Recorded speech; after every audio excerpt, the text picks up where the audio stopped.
and welcome to your song tutorial for Somewhere Over the Rainbow. So, this song, it's so beautiful. It's timeless. It's a must learn for any piano player's repertoire, in my humble opinion. And we've got an absolutely stunning arrangement of this song for you. So, it's not too challenging. There are some crazy jazzy chords in here, but we've kept it as simple as we can. And I would encourage you, if you've got some sight reading skills and you know how to build chords, you've played your scales in the key of D, to give this song a try, even if it looks a little bit intimidating. I'm gonna walk you through it step by step. It's definitely worth the extra work if this feels like a little bit beyond your skill level, because it's just such a beautiful song. I'm also gonna give you tips for how you can simplify this along the way. So here we go.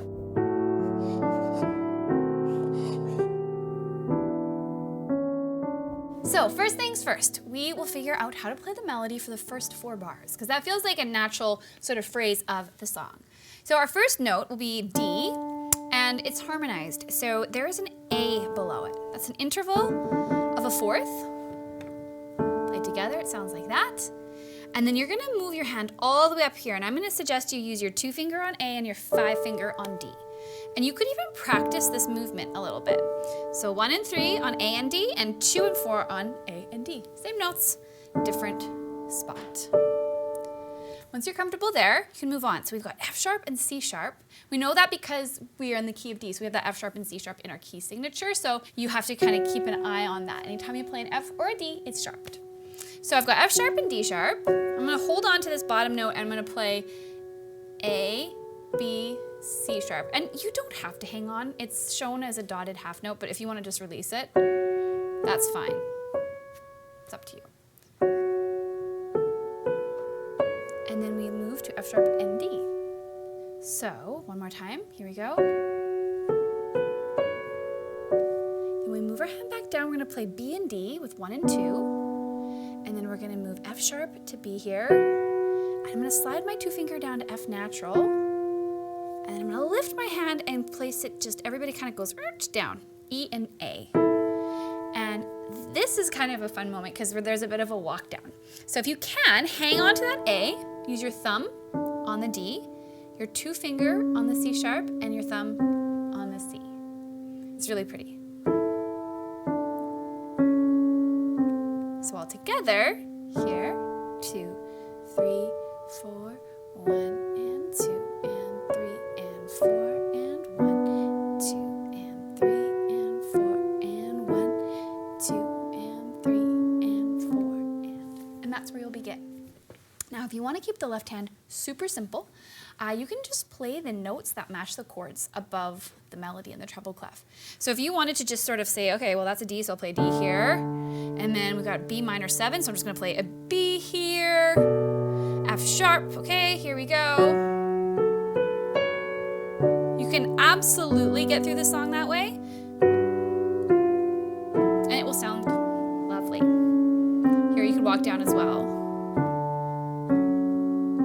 So that's definitely something you can do if you want to keep it simple. If you want to put this together, you're going to be playing D and F sharp, B and F sharp, C sharp and A, and then D and C. It's a bit of a stretch, and then you've got a G and a G and an F sharp and an A. And all together, so practice the left hand on its own. When you're ready, put it together and it'll sound like this. 2, 3, 4, 1 and 2, 3 and 4 and 1, 2 and 3 and 4 and 1, 2. So pretty. And then you can keep going. So we've got a B, then B flat with a G, and then A with an F sharp.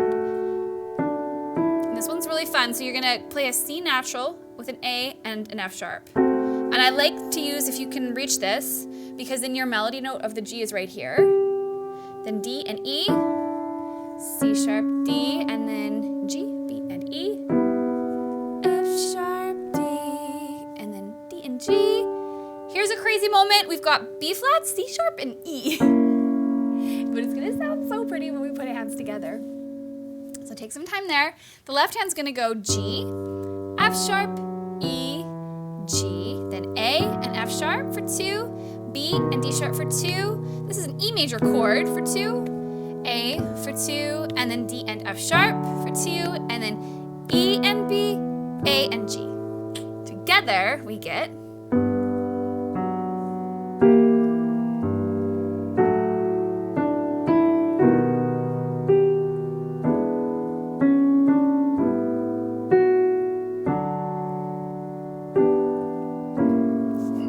so juicy and lovely.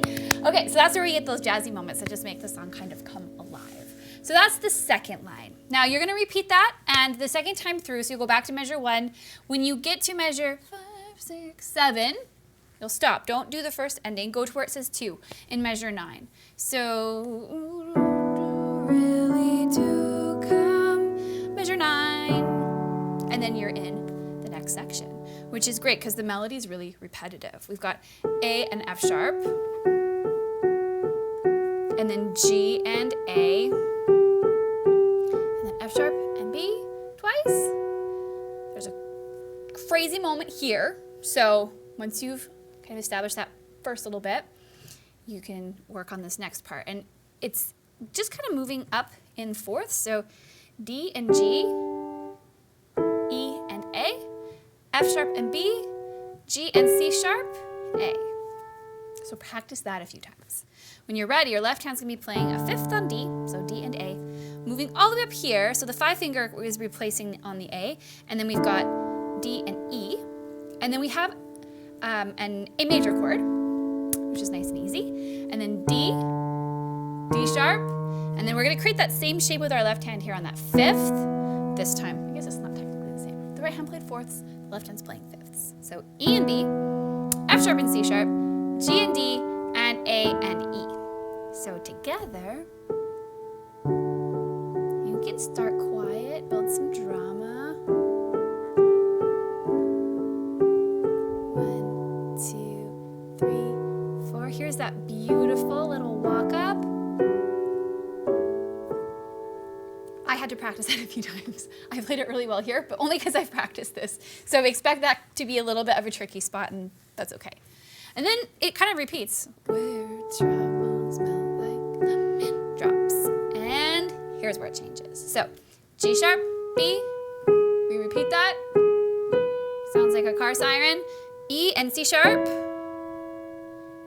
D and C sharp.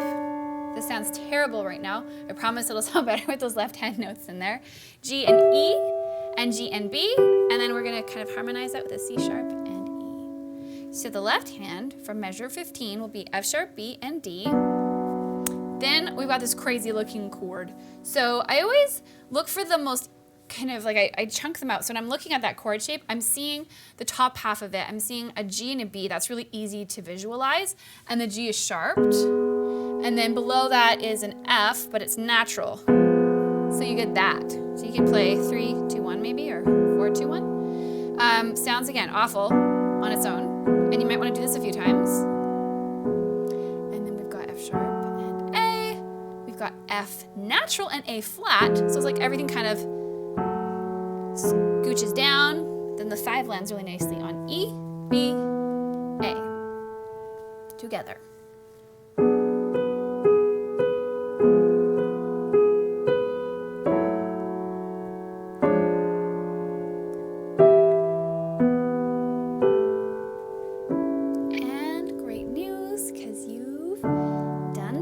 Already. This is a repeat of what we had earlier. We've got a C natural here, G and B. And here's that pretty little walk down with the right hand, C sharp, C, B.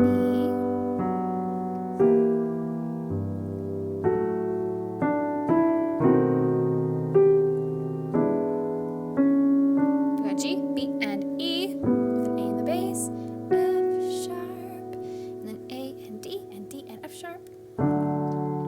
Onto that as long as you like. And that is Somewhere Over the Rainbow. So I went through it quickly. You can pause the video as often as you need to review all those little parts. You can use the practice along feature if you'd like to loop sections and repeat them, to listen to make sure that you're playing correctly from that perspective. And when you're ready, then you can add the finishing touches and the dynamics.